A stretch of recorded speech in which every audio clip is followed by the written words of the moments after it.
Bonjour chers amis, on se retrouve pour les halachot, donc les deux halachot du jour. Nous sommes à la 5e et 6e halacha du 3e chapitre de Shulchan Aruch, Anagat Bet Hakiseh. Comment on doit se comporter dans les toilettes. On nous dit ici, excusez-moi, je lis ce qui est marqué, c'est un petit peu technique. Izaher l'kaneach atzmo etev benayar, ve'acharka ichatz baleim. On doit s'essuyer aux toilettes avec un papier, toilette bien entendu, et ensuite se laver à l'eau. C'est ce qu'il dit, c'est le Rav. Sheka echitza ibamaim. L'essentiel du nettoyage aux toilettes, c'est l'eau, c'est pas le papier. Comme ça, il amène dans Shulchan Aruch, c'est pas de moi. Umi sheu istenis inake atzmo etev benayar toilette ratuv. Celui qui est istenis, celui qui est fragile de constitution, il peut également faire ça avec un mouchoir qui est humidifié, d'accord, avec, j'ai oublié le nom, en tout cas on a le droit d'utiliser ce genre de choses. Et donc, ve'im en lo ma'im klal, s'il n'y a pas d'eau du tout, inake atzmo benayar toilette etev etev. S'il n'a pas le choix, s'il n'y a pas d'eau à portée de main, et c'est lingette, je cherchais le terme, s'il n'y a pas de lingette et s'il n'y a pas d'eau, alors il va utiliser le papier uniquement, comme la majorité aujourd'hui de gens ont l'habitude de le faire.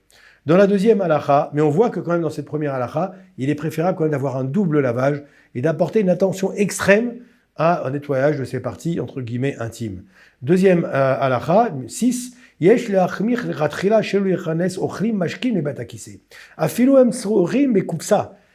A priori, il est préférable d'être strict et ne pas faire entrer de nourriture et de boissons dans les toilettes. Pas de boissons et de nourriture dans les toilettes, même si ce sont dans des boîtes fermées. Aval bediavad, yesh le'atiram, afilu en ba'em ifsed meroubé. A priori, il ne faut pas le faire. A posteriori, si on n'a pas le choix, je suis dans les toilettes publiques maintenant, et si j'étais dehors, je risque de me les faire voler. Je pourrais les rentrer avec moi dans les toilettes, mais il faudrait que ce soit fermé, de préférable dans des sacs ou dans des boîtes. Enfin, voilà, il faut que la nourriture elle soit couverte afin de ne pas avoir une grosse perte d'argent. Je peux les rentrer également pour pas me les faire voler.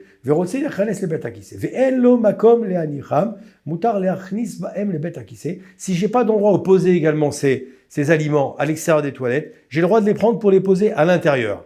D'accord? De manière à ne pas, encore une fois, les laisser dehors sans aucune garde. Les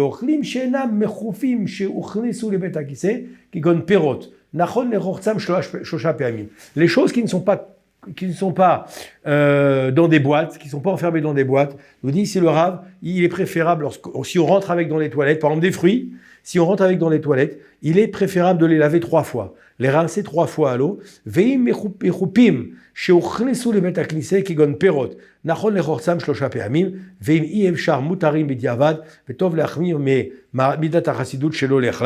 maintenant, la mesure de piété des rabbanim, ce serait plutôt de ne pas les manger, s'abstenir de les manger, à partir du moment où ils sont rentrés dans les toilettes sans être couverts, sans être dans un papier, sans être dans une boîte, même s'il s'agit de fruits. N'oubliez pas le petit téléphone en bas pour ceux qui ont besoin de poser des questions complémentaires ou avoir des explications supplémentaires. On se fera un plaisir d'essayer de vous y répondre. Merci, portez-vous bien, à très bientôt.